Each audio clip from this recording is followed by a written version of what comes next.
All right, welcome into a special edition of Afternoon Jay, where we are very pleased to welcome in what has been the toast of college baseball here as we get into the postseason of college baseball. Conference tournaments popping up. Hoover, Alabama, the backdrop and the setting for the Southeastern Conference tournament. LSU didn't do so well in round one, but seems like they are one of the storylines of this week with the debut of Hold the Rope, a documentary that debuted earlier this week on the SEC network, detailing the power and the animal of LSU baseball and its architect, Skip Bertman. It was a great trip down memory lane for somebody my age that grew up going to Alec Box Stadium and watching LSU baseball turn into the giant that it is today. And we are so excited to welcome in Skip Bertman to the conversation. Coach, good afternoon. How are you? Good. I'm good, Jordy. How are you? Doing great, man. What has this past week been like for you? Just all the memories and all of the players coming back around and the national media really paying attention to LSU baseball again. Well, for me, on Sunday night at the Bears Casino, Ronnie Rance, and of course the host, the Louisiana State Hall of Fame, did a great job, and I really enjoyed the documentary. Enjoyed seeing a lot of players, former players, and of course lots of friends. And so Monday and Tuesday, we had a lot of phone calls and emails and things and texts that I did return. I appreciate all the people who enjoyed the documentary. Coach, when you take a look back and you remember all of the years and all of the players and all of the success stories that there are, it seems like it all comes down and comes back to relationships with the people that you were able to affect. Can you talk about that quality of coaching and when you realize that really this is just a relationship game? Right. Actually, that's really good of you, Jordy, because really that's true. People say, what did he do? You know, baseball's 150 years old or more. There's really nothing new. There's only so many hours you can work. Everybody has the same rules. I don't think I did anything that the people, I got a lot of credit for some motivation, but mostly what I enjoyed and other people enjoyed when the kids would say, I'm a better father, I'm a better husband, I'm a better friend, like I used to tell them. And I think being there for 2 or 3 or 4, even 5 years made a difference for the players, and of course made a big difference for me. And not so much on the baseball end, how to hold your hands or how to throw a changeup, which I think, I was okay.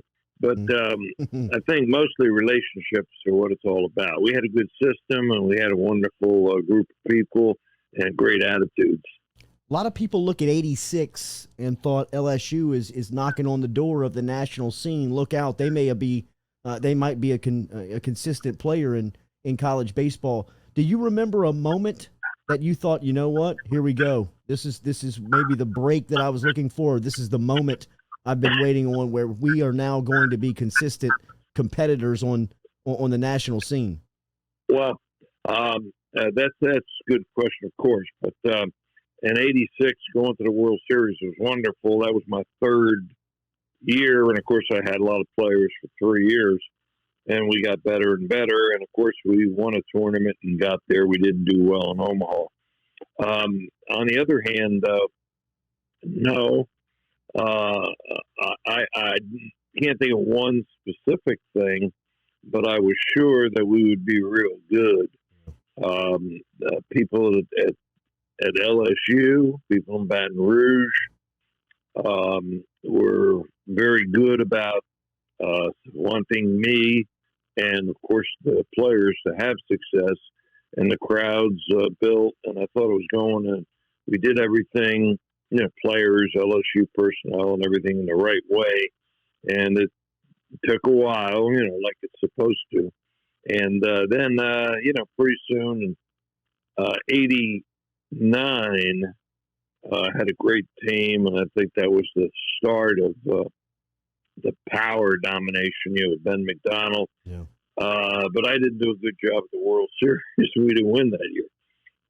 But that's about 89 is about the closest I can get to us having really good teams.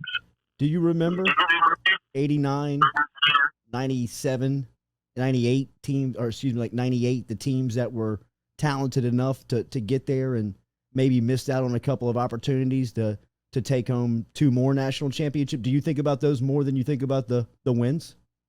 Yes. Wow. When Nick Saban was asked how does it feel to be the single most guy, in the United States in the history of football with 7 national championships, his answer was, I still think about the 2 that got away. And, I feel that way. If I done a better job, probably could have won 3 more. Yeah. We had very talented kids. It's, a game of, as everybody knows, of inches and timing and physics. And, the balls are hit just inside the line, just inside the line, the law of large numbers. It's not a principle. It's not a theory. It's a real law. And, thousands of baseball games, the law allowed Warren Morris, right, great player today, the only guy in the history of college baseball that's ever hit a home run at the bottom of the ninth. Wow. To win the game and the playoff. Yes. And, we did well when you consider we played only 5 times in a single game elimination. I'm very proud that the boys played well when it counted the most. Yeah, Warren Morris's first home run of the season up at the plate that Saturday afternoon in Omaha that nobody will forget in purple and gold. Best team never to win it, was it 98? 98. Best team for sure. Yeah. Not to win it. Where I should have pitched Curtis Lascanic, for sure. And I made a decision, and it was a bad one, to bring Ben McDonald back after short rest. No, was it Doug Thompson? No. Back in 89. Oh, in 89. Okay, yes. And 89 was the most talented team to not win. Got you. We had Ronnie Rance on this morning. He said that him, Thompson, and Blair Barbier took you out to eat to close down a debate on who was better, whether it was 91, 97, 93, 96. And you answered with all the 3 of them at the table, it would have been Kevin Shipp to win 1 game in the 1996 team.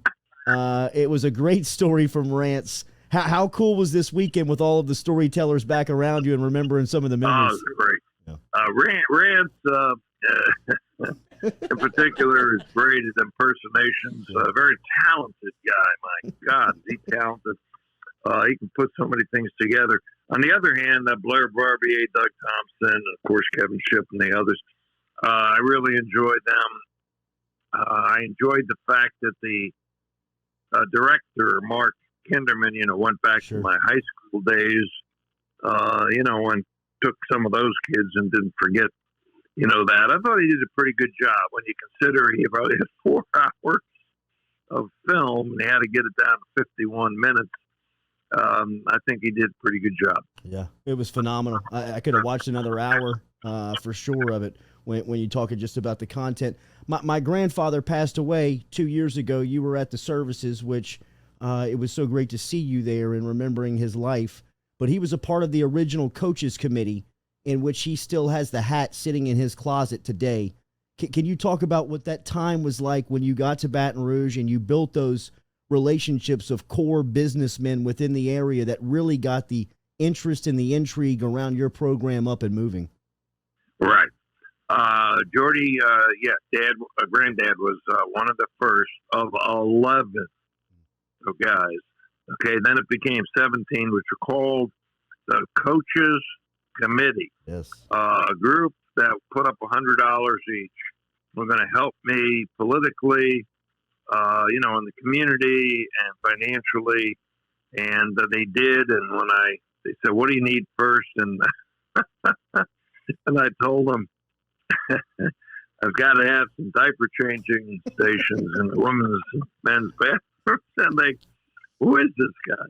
Because big crowds were an important thing. Yeah. So getting people to come to the park with the original ticket, that involved the 2 adults, 2 children, getting people to come to the park by checking to make sure the coffee was hot, the ushers were polite and wiped the seat, and getting rid of all the problems like birds in the very top, and doing some other things to make the stadium more comfortable. And let me say this about the original Alec Box. I think having the new one is wonderful, and I'm glad for Paul and all the rest of the coaches that will come, in the future. And it's good for the fans.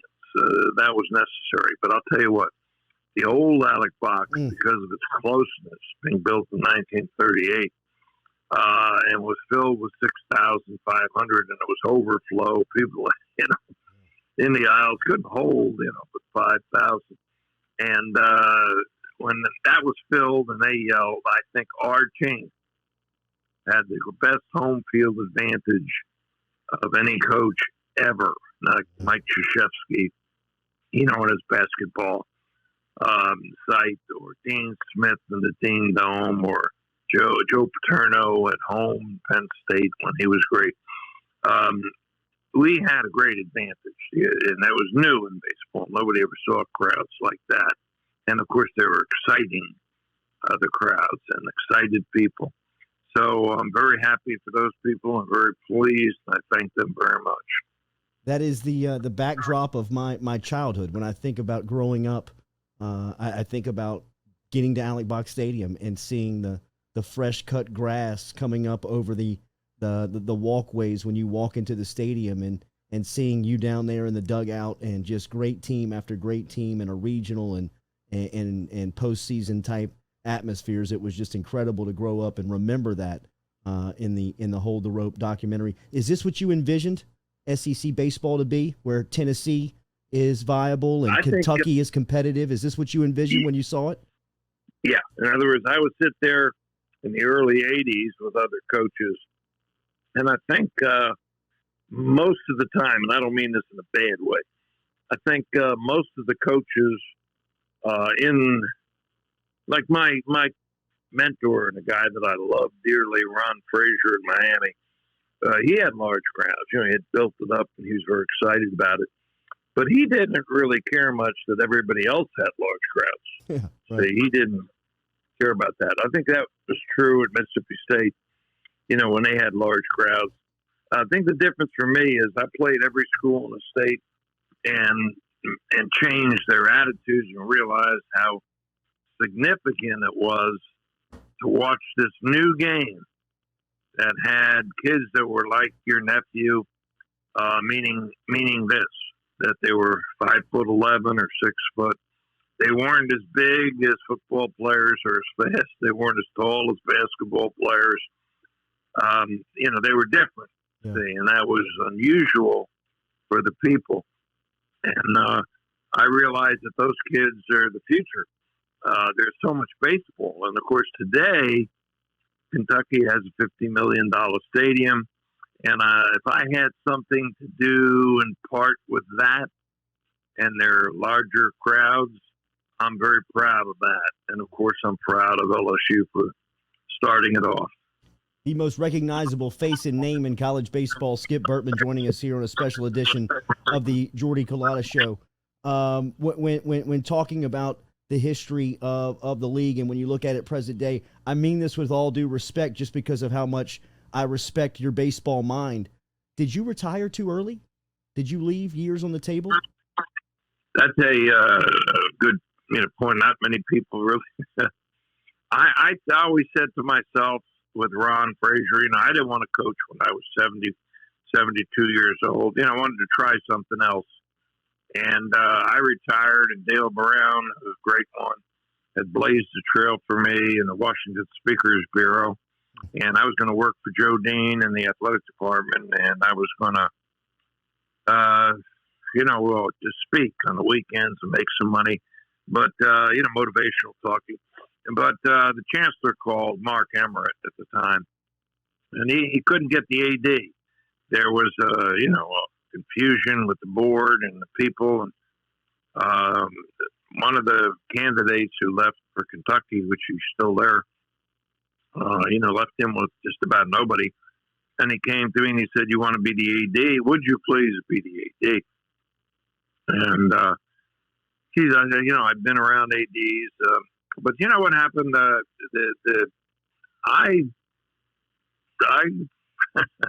I knew what to do, as the AD. Yeah. I knew how to coach the coaches, right, and how to raise money, which is mostly what the guy has to do or the girl has to do. But did I retire? Which still doesn't answer the question, did I quit too early?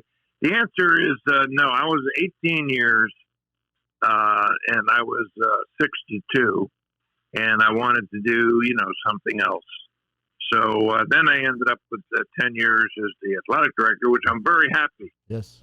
Very happy with, and very happy with Les Miles and, of course, Nick Saban winning national football championships, as well as many other teams winning national championships and great efforts by all teams.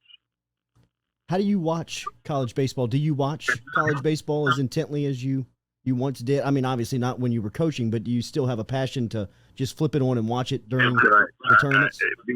Yeah, besides LSU, which of course I have the passion for Paul and all the players. I've seen every game on television or at the field, or heard on the radio what I didn't get to see. I think Paul and boys did a great job this year. They lost a lot of one-run games. Yeah. I think they had a couple of injuries that really hit, at the wrong time for Paul. I think he's got a great team coming back, and I think Paul has done a great job. I think they still have a chance at a regional, not here, but being sent to Notre Dame or Pittsburgh. If they, someplace that they need to raise the attendance. Yeah. Say they'll send LSU. They won't send them to Texas or someplace close. They'll send LSU as a 2-seed or even a 3-seed, and they're much better than that. And of course, Landon Marceau is, probably one of the best pitchers in the country. He's going to be a high draft pick. He's really good. I watched, by the way, I'm sorry, I didn't answer that. Yes, I watch all of the tournament games that are on now, regardless of who's playing. I enjoy watching all of them. Last one, I'll get you out of here. You mentioned that Ben McDonald was the best player that came through LSU in a time where you were pumping out major leaguer and big leaguers. You were also had the reputation of the best pitching coach in the country when you were dominating. How good was he, and why was he so great? Well, Ben, I stick with that one. I think that's pretty easy. We had some great ones, of course. But Ben McDonald was the most natural, best athlete that we ever had. He could do he could have played left field. He did play for Dale Brown. He could have played football like he did in high school. He's probably the best athlete, one of the best to ever play at LSU at all, And I didn't have to coach him a lot, meaning, it was like let him do his thing. And he, he was gifted. So when he went, after his 3 years, he was the first pick in the country, which is the first LSU baseball player to ever do that. But he, set a barrier at $1 billion, which at that time, of course, was the highest, never been achieved before. So then Ben went on to 11 years, and now he's a great father or husband. And he's great at his job, boys. He's a good announcer. He does Baltimore Orioles and does a lot of SEC, of course. And he's really terrific at that. So, I'm very proud of Ben personally, as well as professionally. I was just glad you made it through the happy birthday. on Sunday night. Oh, yeah. That's Ronnie Rance. He can think of everything. And they for the fan, they brought a Marilyn Monroe lookalike. A beautiful lady, a young lady, and she sang "Happy Birthday" with the with the lights on her. And then she came right up, and that was wonderful. Yeah, and then everybody sang "Happy Birthday," and that really was my 83rd birthday. Yeah, Sunday. Happy belated birthday. Thank you for the time and the memories, and thank you for everything that you mean to our community. It was a pleasure talking to you again. All right, thanks, babe. See you down the road. Yes, Bye-bye. sir. Yes, sir. There he is, the man, the myth, the legend, Skip Bertman. As a couple of minutes here on an afternoon, Jay, with the legend of Skip Bertman, as he has been celebrated throughout the week, throughout SEC Network, and a couple of memories there with us as he recalls some of his great teams and his times. I think he was a little confused on that. I think he was 89, 98, but that 98 team, the 89 team, which he's referencing, went to Texas A&M, won the back-to-back games. That's the one where he said, we got Ben on the mound first game, we're going to win there. They're going to win the second. When they go up to Omaha, they give up the grand slam to Stanford and get knocked out. That's where he said he should have pitched Leskanic. I was there in 98 when Doug Thompson and that crew were just banging home runs for the first couple of rounds. The wind changed on them, and their lineup went a little quiet. And then they played USC, and they had some trouble fielding a bunt. But you look back at that team was great when you just talk about the capability of how good they were. A young Brad Cressy, some of those guys were starting to come in and really make a name. Doug Thompson was the ace on that team. But giving, hearing his memories was fantastic. I mean, what a problem to have. Like, what national championship run are you talking about? Yeah. I'm sorry. Right. Well, I mean, it's just, it is crazy. Those guys with those types of success levels, they remember the failures more than they'll talk about the five that he won. He wins 5 in a decade, and he'll point out what he should have done in 89 to win another one.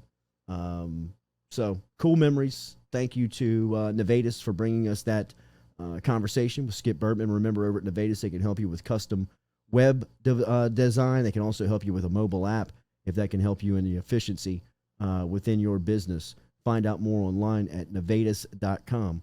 Afternoon, Jay. Good deal. We'll be back with you tomorrow morning, 7 a.m.